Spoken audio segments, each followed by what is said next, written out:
Chadchan police ಠಾಣಾ ವ್ಯಾಪ್ತಿಯಲ್ಲಿ ಗೋವಿಂದಪುರದಲ್ಲಿ ನಡೆದಂತಹ ಮರ್ಡರ್ ಪ್ರಕರಣಕ್ಕೆ ಸಂಬಂಧಪಟ್ಟಂತೆ ಈಗಾಗಲೇ ತನಿಖಾ ತಂಡವನ್ನು ರಚಿಸಲಾಗಿದ್ದು, ಆ ತನಿಖೆಯಲ್ಲಿ ಈಗ ಒಟ್ಟು 38 ಜನರ ಆರೋಪಿಗಳನ್ನು ಬಂಧಿಸಲಾಗಿದೆ. ಇವತ್ತಿನ ದಿನ ಬೆಳಿಗ್ಗೆ ಈ ವಿಜಯಪುರ ರೂರಲ್ ಲಿಮಿಟ್ಸ್ ಅಲ್ಲಿರುವಂತಹ ಇಟ್ಟಂಗಿಹಾಳ ಗ್ರಾಮದ ಹತ್ತಿರ ಇರುವಂತಹ ಈ ಆರೋಪಿಯ ಬಗ್ಗೆ ಮಾಹಿತಿ ಇರುತ್ತೆ. ಈ ಆರೋಪಿಯನ್ನ ಹಿಡಿಯೋದಕ್ಕಂತ ಹೋದಾಗ ಪೊಲೀಸರನ್ನ ನೋಡಿ ತಪ್ಪಿಸ್ಕೊಂಡು ಹೋಗ್ತಾನೆ. ಪೊಲೀಸರ ಮೇಲೇನೂ ಕೂಡ ಕಲ್ಲಿನಿಂದ ಅಟ್ಯಾಕು ಮಾಡ್ತಾನೆ, ಮತ್ತೆ ಅವನ ನೈಫ್ ಇಂದ ಪೊಲೀಸರಿಗೆ ಥ್ರೆಟನ್ನು ಮಾಡ್ತಾರೆ.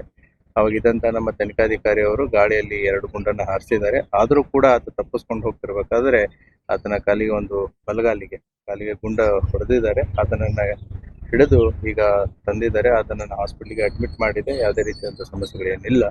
ಅದೇ ರೀತಿ ನಮ್ಮ ಇಬ್ಬರು ಪೊಲೀಸರಿಗೂ ಕೂಡ ಇಂಜೂರ್ಡ್ ಆಗಿದೆ. ಅವರನ್ನು ಕೂಡ ಆಸ್ಪತ್ರೆಗೆ ದಾಖಲಾಗಿಸಿದೆ. ಅವ್ರದ್ದು ಕೂಡ ಹೆಲ್ತ್ ಕಂಡೀಷನ್ಸ್ ಸರಿ ಇದೆ ಅಂತ ಡಾಕ್ಟರ್ಸ್ಗಳು ಹೇಳಿದ್ದಾರೆ.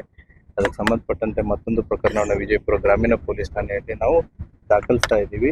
ಚಡಚಣ ಗೋವಿಂದಪುರ ಪ್ರಕರಣಕ್ಕೆ ಸಂಬಂಧಪಟ್ಟಂತೆ ಇವತ್ತಿನವರೆಗೂ ಒಟ್ಟು 38 ಜನ ಆರೋಪಿತರನ್ನ ಬಂಧಿಸಲಾಗಿದೆ. ಇನ್ನೂ ಕೂಡ ತನಿಖೆ ಪ್ರಗತಿಯಲ್ಲಿದೆ. ಸರ್, ಈ ಮಹೇಶ್ ಪಾತ್ರ ಏನು ಸರ್?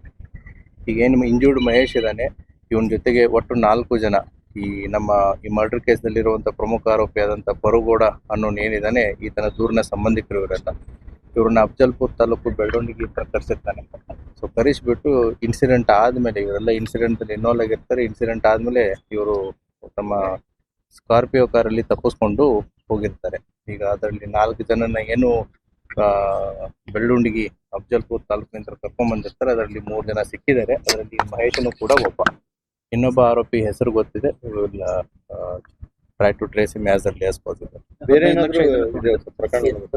ಅದನ್ನೆಲ್ಲ ಇನ್ಮೇಲೆ ಗೊತ್ತಾಗುತ್ತೆ. So we need some time to dig more details. 15 ಲಕ್ಷಕ್ಕೇನೋ ಅದು ತನಿಖೆಯಲ್ಲಿ ನಾವು ನೋಡ್ಬೇಕಾಗುತ್ತೆ. ಇನ್ನು ತನಿಖೆ ನಡೀತಾ ಇದೆ. Will see it what is it ಅಂತ. Thank you.